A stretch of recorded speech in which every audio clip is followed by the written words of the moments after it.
为了安平健康路尾靠近干部用地的这块新开发的中卫区，因为发展快速，新起的建案哪来哪济，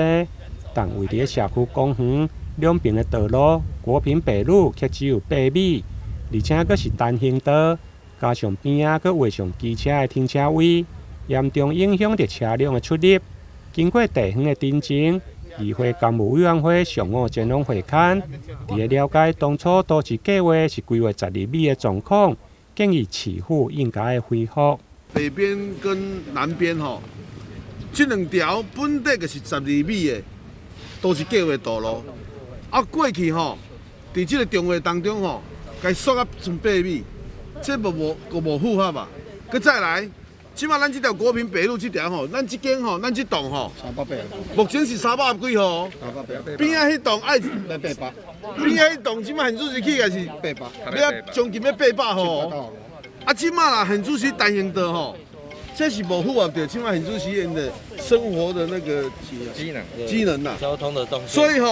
阮干部小组今仔日做这个决议，就是讲要求干部局去抓那个国平北路啦它的南边跟北边都恢复12米道路啊，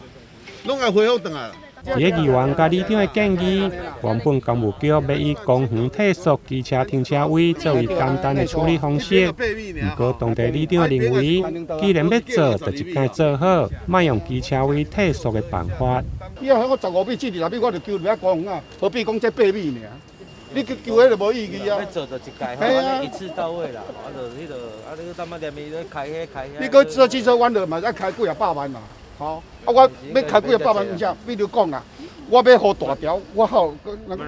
你咧做迄唔是做。本来刚开始我们要过来之前，我们想说用看能不能比较快速的方式，但是做一个些许的改变，让大家的民众不会说现在是现有的单行道啦。但是这个东西我们会把刚刚议员、刚刚小组公务委员会的一个意见，我们把它带回去，我会是在做一个演绎，看起来比较跟大家比较妥适的方式，再跟里长方面做一个接触啦，这样好不好？好啦。最后，伫咧经过委员会甲市府督发、干务甲交通局的协调，干务局愿意召回来1年，因为两边的退缩将连带影响到排水沟甲路顶的重新施作，工期甲工数就比较较大。台南新闻林根采访报道。